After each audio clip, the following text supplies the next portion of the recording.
dia juga tidak membaca kitab itu.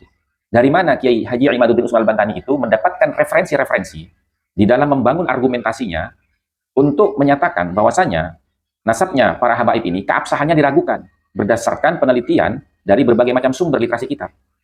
Kenapa saya katakan dia tidak membaca? Karena dia mengatakan bahwasanya sumber referensinya Kiai Imad cuma satu. Dan kitab satu itu yang dijadikan sumber referensi oleh Kiai Imad itu diragukan, kata dia. Nah, ini mengarah kepada apa? Mengarah kepada kitab Asy-Syajaratul Mubarakah, karya daripada Fakhruddin Ar-Razi. Verifikasi, buktikan nasabnya itu benar. Kalau mereka yakin nasab mereka benar, ya argumentasi dong. Pakai ilmu nasab, pakai ilmu sejarah, bukan dengan caci maki, bukan dengan kebencian, tapi dengan data, dengan kitab, dengan argumentasi. Selama ini, ya, yang kita ketahui, Dzurriyyah Wali Songo itu tidak pernah minta diakui oleh masyarakat.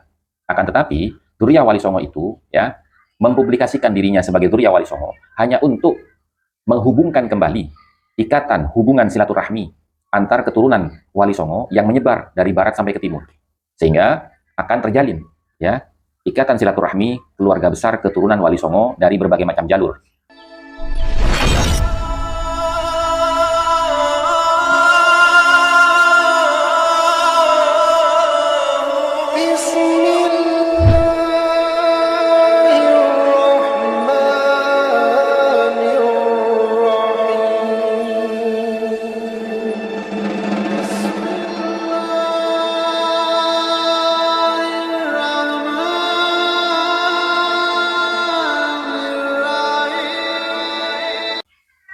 Assalamualaikum warahmatullahi wabarakatuh. Bismillah, alhamdulillah, wa la hawla wa la quwata illa billah. Asyhadu an la ilaha illallah wahdahu la syarika lah.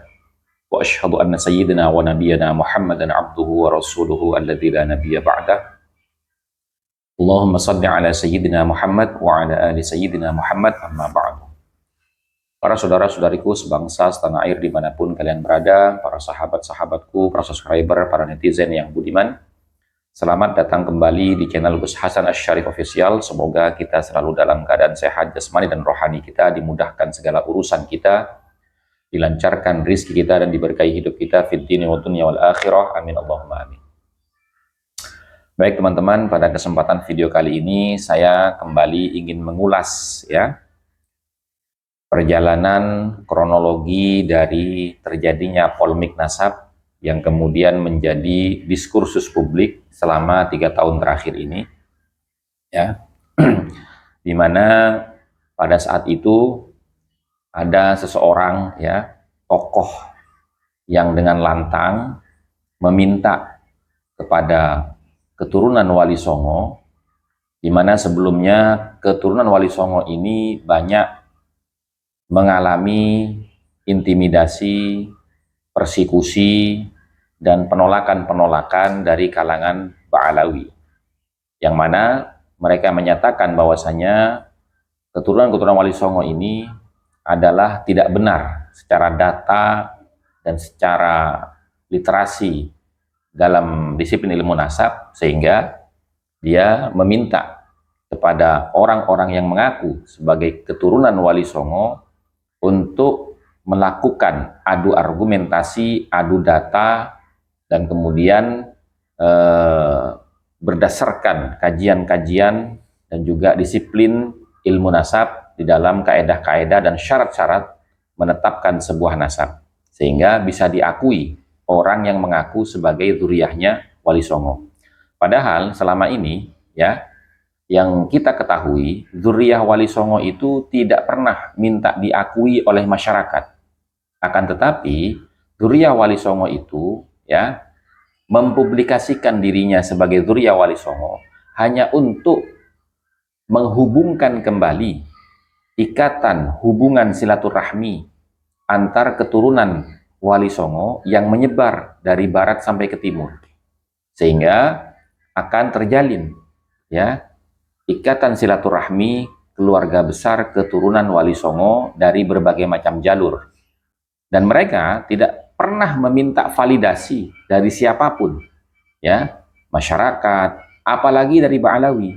Akan tetapi Ba'alawi ini, ya, menunjukkan sikap seakan-akan mereka merasa terganggu, merasa tersaingi, ya, mengatasnamakan kesucian nasab keluarga keturunan Rasulullah SAW yang mereka jaga. Tidak boleh ada sembarangan orang mengaku. Nah, untuk lebih jelasnya, bagaimana seorang tokoh ini dari kalangan Ba'alawi ini, ya, yang meminta secara publik, ya, kepada orang-orang yang mengaku sebagai zuriyahnya Wali Songo untuk melakukan adu data, adu argumen. Silahkan kita lihat videonya. Ngaku-ngaku Habib, ngaku-ngaku keturunan Rasulullah, luar biasa, banyak. Tapi saya minta mereka verifikasi, buktikan nasabnya itu benar. Kalau mereka yakin nasab mereka benar, ya argumentasi dong. Pakai ilmu nasab, pakai ilmu sejarah, bukan dengan caci maki, bukan dengan kebencian, tapi dengan data, dengan kitab, dengan argumentasi, dengan bukti. Bila terbukti betul nasab Anda seorang Sayyid, saya akui Anda Sayyid.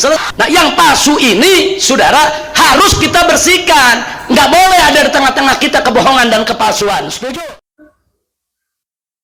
Nah, demikian ya teman-teman, sudah sama-sama kita saksikan ya bagaimana tokoh Ba'alawi ini ya dengan semangat menggebu-gebu, dengan nada yang berapi-api meminta kepada keturunan Wali Songo yang mengaku sebagai keturunan Wali Songo untuk melakukan adu data, adu argumentasi. Namun setelah keluarga Wali Songo ini mengumpulkan semua data yang mereka punya dari catatan-catatan keluarga berbentuk manuskrip, yang kemudian dilakukan komparasi antara salinan manuskrip satu dengan yang lain, mana yang lebih tua, mana yang lebih mendekati kebenaran. Setelah ditemukan mana yang lebih tua dan mana yang mendekati terhadap informasi-informasi kebenaran, kemudian diangkat ke dunia internasional, yakni ke nakobah-nakobah, ya, di mana ahlul balad daripada Wali Songo ini dari berbagai macam jalur ini berdomisili, sehingga di sana ternyata alhamdulillah ada ketersambungan, ya, sanad periwayatan, catatan manuskrip Wali Songo yang ada di bumi Nusantara dengan catatan keluarga Wali Songo ke atas yang ada di nakobah-nakobah internasional, sehingga alhamdulillah wa syukrulillah pada tahun 2019 ya, tepat di pelataran pemakaman Syekhana Muhammad Khalil Bangkalan ya, diadakan acara peresmian Naqabatul Ansab Auliya Tis'ah yang dihadiri langsung oleh perwakilan atau delegasi dari Naqabatul Ashraf Al-Adarisah Lima Mamlakatil Maghribiyah dari Maroko, teman-teman, yang bernama Sayyid Adnan At-Talibi. Nah, di situ ya, Na'at sebagai lembaga pencatat sejarah silsilah keluarga keturunan Wali Songo itu mendapatkan mandat untuk melanjutkan penelitiannya, untuk melanjutkan pendataannya, serta mendapatkan syahadah isbat nasab dan bitokoh sebagai bagian dari nakobah internasional. Nah, kemudian setelah itu semua dilakukan, teman-teman ya, lalu apa tanggapan tokoh ini terhadap hasil penelitian yang dilakukan oleh Wali Songo yang kemudian mendapatkan validasi pengesahan dari nakobah-nakobah internasional, di mana setelah itu ya berbalik keluarga keturunan Wali Songo ini menuntut kepada klan Ba'alawi untuk membuktikan pengakuan keabsahan nasab mereka. Nah, setelah dilakukan penuntutan tersebut ya, sebagaimana mereka menuntut kepada keluarga Wali Songo sebelumnya, apa tanggapan mereka? Apa jawaban mereka? Mari kita saksikan bersama-sama. Ada yang bilang, Habib, tapi ini penelitian ilmiah. Iya, ilmiah dari mana? Lu belajar di kandang kebo. Kalau penelitian ilmiah itu, saudara, kitab dijajarin banyak. Kitab-kitab itu diteliti, jambul maklumat. Setelah itu dianalisa, itu kitab yang banyak tadi, saudara. Baru untuk mengambil kesimpulan. Itu penelitian ilmiah. Ini kitabnya cuma satu, udah gitu diragukan lagi keasliannya. Iya, udah gitu ngakunya ilmiah, kidat lo ilmiah.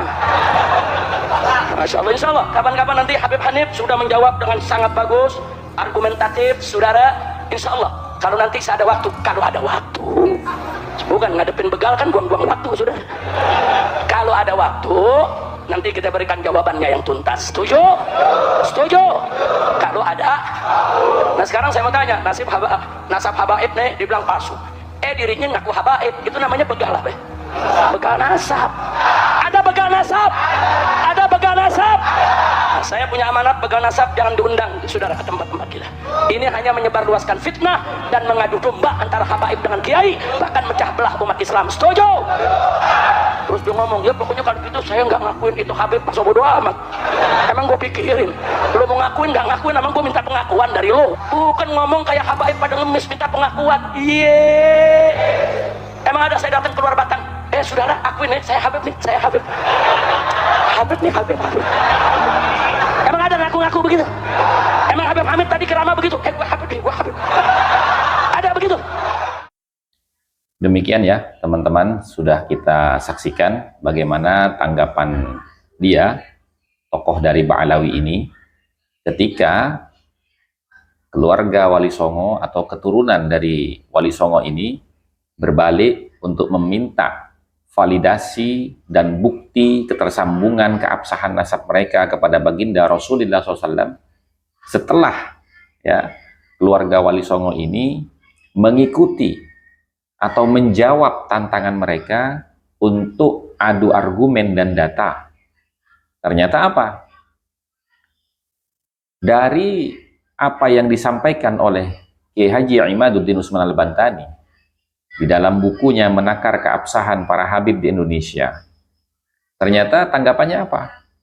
Tanggapannya tidak ilmiah. Kenapa dikatakan tidak ilmiah? Karena dia mempertanyakan, meneliti di mana? Meneliti di kandang kebo. Nah, apakah narasi seperti ini bisa dikatakan orang tersebut itu juga berbicara berdasarkan literasi ilmiah? Ya, itu yang pertama. Kemudian, dia juga tidak membaca kitab itu. Dari mana Kiai Haji Imaduddin Usman Al-Bantani itu mendapatkan referensi-referensi di dalam membangun argumentasinya untuk menyatakan bahwasanya nasabnya para habaib ini keabsahannya diragukan berdasarkan penelitian dari berbagai macam sumber literasi kitab. Kenapa saya katakan dia tidak membaca? Karena dia mengatakan bahwasanya sumber referensinya Kiai Imad cuma satu. Dan kitab satu itu yang dijadikan sumber referensi oleh Kiai Imad itu diragukan, kata dia. Nah, ini mengarah kepada apa? Mengarah kepada kitab Asy-Syajaratul Mubarakah, karya daripada Fakhruddin Ar-Razi. Ya. Nah, di sini terjadi standar ganda, teman-teman. Di mana ya ini terjadi di awal-awal polemik. Di mana kitab Syajaratul Mubarakah itu salah satu, bukan satu-satunya ya, sekali lagi ya, salah satu sumber referensi di dalam menakar keabsahan para habaib yang katanya mereka itu bersambung kepada Kanjeng Nabi melalui jalur Alwi bin Ubaidillah yang diklaim sebagai salah satu putra daripada Ahmad bin Isa. Nah, kitab itu mereka ragukan keabsahannya di dalam penisbatan terhadap Fakhruddin Ar-Razi. Artinya kitab itu diragukan karya tulis daripada Fakhruddin Ar-Razi. Padahal yang mentahqiq kitab itu adalah Syekh Mahdi Ar-Raja'i. Di mana Syekh Mahdi Ar-Raja'i ini yang kemudian hari setelah mereka ragukan tahqiqannya terhadap kitab Syajaratul Mubarakah, di mana dia mengatakan ini adalah karya daripada Fakhruddin Ar-Razi, kemudian mereka ya menggunakan hujah dengan argumentasi pernyataan Mahdi Ar-Raja'i terhadap keabsahan nasab mereka. Nah, ini kan standar ganda.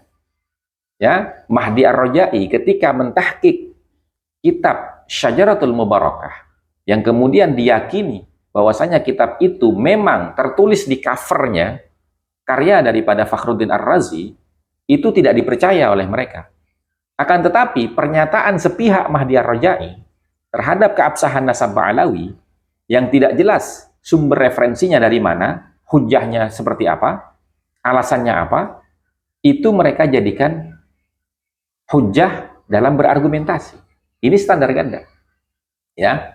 Nah, kemudian dia juga mengatakan bahwasanya Habib Hanif nanti akan menjawab secara ilmiah, dan kalau dia punya waktu, dia akan juga menjawab secara ilmiah. Tapi mohon maaf teman-teman, ya. Jawaban Habib Hanif itu tidak ilmiah sama sekali. Karena apa? Karena kita perlu ingat di awal tadi ketika dia menuntut keturunan Wali Songo untuk melakukan adu data, adu argumentasi berdasarkan kaedah-kaedah disiplin ilmu nasab, ternyata Habib Hanif telah melanggar kaedah ilmu nasab. Kenapa saya katakan melanggar kaedah ilmu nasab? Karena di dalam bantahannya terhadap buku Kiai Imad yang dia tulis, ya, itu dia melampirkan pernyataan daripada Syekh Yusuf bin Ismail An-Nabhani, di mana Syekh Yusuf bin Ismail An-Nabhani ini bukan seorang ahli nasab, ya. Kemudian pernyataannya juga membingungkan teman-teman.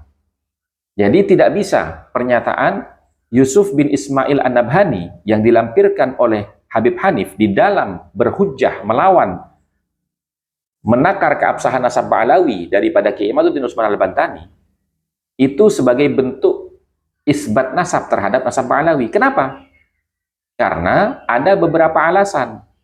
Alasan yang pertama yaitu Yusuf bin Ismail An-Nabhani bukan seorang nasabah.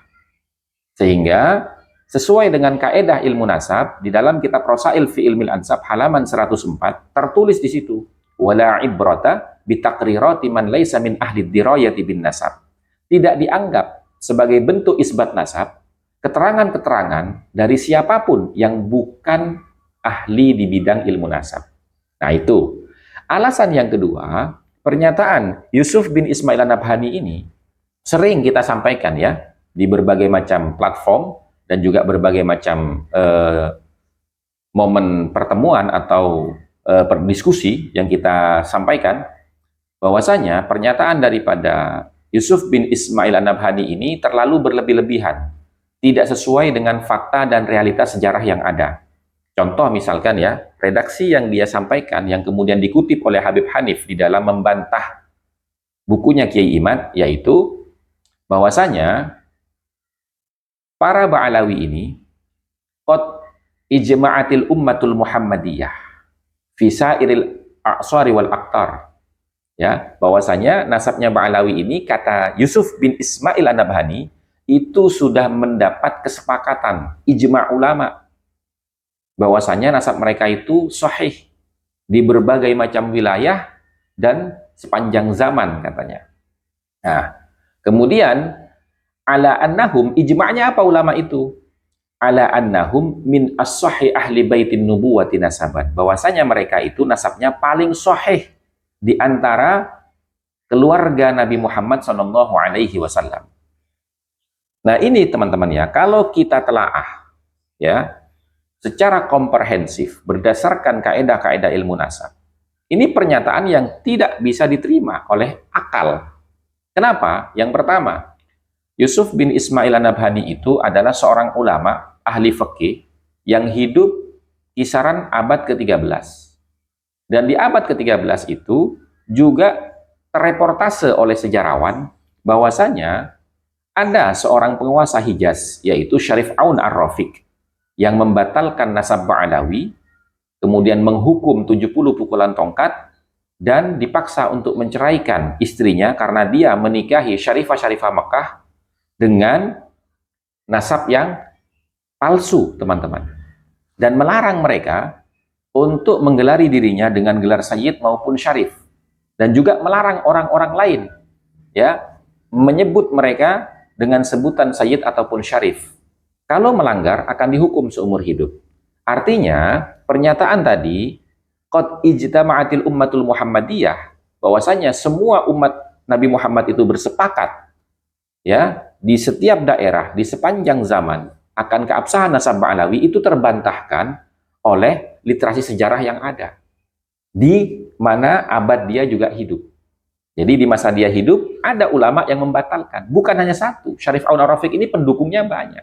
Gitu teman-teman ya. Nah, kemudian cacat yang ketiga itu adalah ketika dia mengatakan ala annahum min as-sahih ahli baitin nubuwah. Ya, bahwasanya Ba'alawi ini nasabnya paling sahih di antara keluarga Nabi. Apakah ini bisa diterima oleh akal? Bahwasanya nasabnya Ba'alawi ini nasab yang paling sahih di antara keluarga Nabi. Berarti nasabnya Sayyidina Hasan, Sayyidina Husain, ya, Siti Fatimah itu kalah lebih sahih nasabnya habaib, bersambung kepada Nabi. Karena dia di situ menyebutkan ala annahum min as-sahih ahlin nubuwah. Ahli nubuwah ini keluarga loh. Nah, kita sama-sama tahu dan akan sepakat bahwasanya yang disebut keluarga di sini adalah Sayyidina Hasan, Sayyidina Husain, dan Siti Fatimah. Kan begitu, teman-teman. Nah, kemudian alasan yang keempat adalah penggunaan istilahnya. Ijma' itu tidak dikenal di dalam istilah disiplin ilmu nasab. Ijma' itu digunakan di dalam perspektif ilmu fikih. Kenapa? Karena disiplin ilmu nasab itu tidak mengenal adanya perbedaan pendapat. Sebagaimana termaktub juga dalam kitab Rasail halaman 103. Bahwasanya di situ jelaskan, li'annan nasaba amrun la madkhala lirru'yati fihi. Ilmu nasab itu adalah satu ilmu yang tidak ada jalan masuk untuk berpendapat di dalamnya. Artinya tidak menerima pendapat. Karena apa? Karena ilmu nasab itu pondasinya adalah qat'iyud dilalah alal maksud. Nah, sementara kaedah ilmu fikih itu berlandaskan dhanniyud dilalah alal maksud. Sehingga di situ menggunakan istilah ijma'. Ijma' ini kita bisa sama-sama pahami kan? Kita pasti sepakat bahwasanya yang disebut ijma' ini adalah konsensus, kesepakatan. Berarti kalau ada konsensus atau kesepakatan, sebelumnya ada dua kelompok yang berbeda pendapat. Ada dua pendapat yang berbeda. Sehingga di situ dicari persamaannya, sehingga disepakati. Ya, maka di situ ada konsensus, ada ijma'. Nah, ini alasan yang keempat. Alasan yang kelima, ya, bahwasanya dia juga menggunakan istilah asoh, ala annahum min asohi. Di dalam perspektif ilmu nasab itu tidak ada asoh. Karena dalam ilmu nasab itu tidak ada nasab yang paling sah atau nasab yang hanya sah saja. Tidak ada, teman-teman. Asoh ini lagi-lagi adalah istilah yang diambil dari ilmu fikih. Kenapa? Karena di ilmu fikih ini ada qaul asoh, gitu, ada pendapat yang lebih unggul, ada pendapat yang benar, ada pendapat yang lebih benar lagi, ada pendapat yang unggul, ada yang lebih unggul lagi. Nah, kalau dalam ilmu nasab, kembali ke tadi, tidak ada perbedaan pendapat, maka tidak ada asoh. Nah, yang ada itu apa? Sahih, masyhur, makbul, ya, mauquf, mardud. Itu istilah-istilah yang dipakai di dalam ilmu nasab. Nah, artinya Yusuf bin Ismail An-Nabhani ini ya tidak mengisbat nasab Alawi berdasarkan 5 alasan tadi. Lalu status pernyataannya Yusuf bin Ismail An-Nabhani ini sebagai apa? Kalau bagi kami, pernyataan itu secara husnudzon kami itu adalah kalam maddah. Hanya bentuk pujian saja. Namanya orang memuji sudah biasa menggunakan kalimat yang berlebih-lebihan, yang tidak sesuai dengan fakta dan realitanya. Nah, itu teman-teman ya. Nah, jadi kita harus belajar ya menilai sesuatu ini dari kronologi awal dan track recordnya selama perjalanan ini. Ternyata mereka tidak mampu menjawab apapun dari perdebatan disiplin ilmu nasab yang menjadi polemik selama 3 tahun terakhir ini.